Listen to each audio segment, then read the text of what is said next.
Hello students, हम बात करेंगे आज मनु वाले टॉपिक में संप्रभुता का आधार धर्म तथा दंड। मनुस्मृति में राज्य को धर्म पर आधारित मापदंड जो हैं उनको स्थापित करने वाली एक उद्देश्यपूर्ण संस्था के रूप में दिखाया गया है। ग्रंथ में धर्म की जो व्यापक परिधि है यानी कि व्यापक जो एरिया है उसमें नैतिक मूल्य, सदाचार, सामाजिक व्यवस्था के नियम, प्रजा के कल्याण के लिए राजा के जो पॉजिटिव ड्यूटीज़ हैं और जो शासन की शक्ति का प्रयोग करते समय राजा से जो अपेक्षा की जाती है कि वो इन मर्यादाओं के अंतर्गत रह कर के ही काम करे, उन सभी का उल्लेख किया गया है। मनुस्मृति में धर्म और राज्य को परस्पर निर्भर माना गया है, यानी राज्य धर्म पर निर्भर है क्योंकि राज्य का अस्तित्व किस लिए है? धर्म के प्रवर्तन के लिए। और धर्म राज्य पर निर्भर है क्योंकि राज्य नाम की जो संस्था है उसके बिना धर्म का सुरक्षित रहना पॉसिबल ही नहीं है।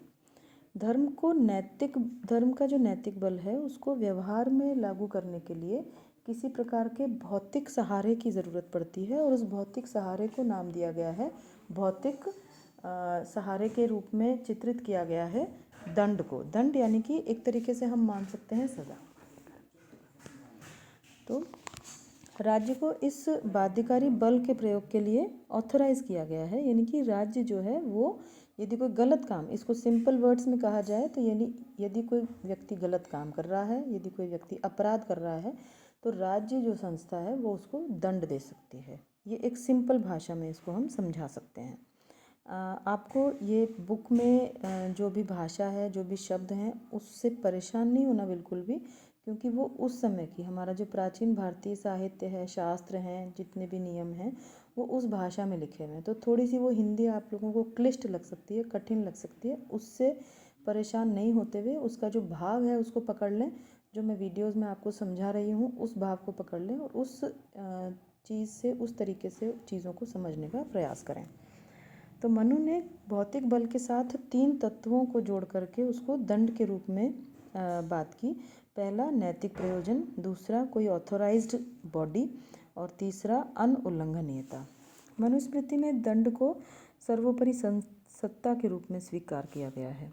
तो हम ये कह सकते हैं, मैं जो अभी लाइन बोल रही हूँ ये बहुत इम्पोर्टेंट है, कि मनुस्मृति में धर्म और दंड को सम्मिलित रूप से राज्य की संप्रभु शक्ति के रूप में चित्रित किया गया है और शासन को उस संप्रभु शक्ति के प्रयोग के द्वारा प्रजा के 3 प्रकार के कल्याण, कौन से? नैतिक, भौतिक और पारलौकिक, इन 3 प्रकार के कल्याण को सुनिश्चित करने के लिए अधिकृत किया गया है और दायित्वबद्ध यानी कि बांधा गया है कि राजा इन दायित्वों को पूरा करेगा।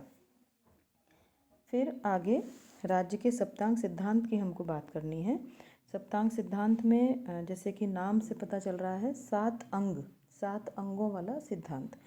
तो मनुस्मृति में राज्य के सावयव स्वरूप का वर्णन किया गया है, यानी कि एक राज्य की 7 प्रकृतियां स्वीकार की गई हैं मनु के द्वारा।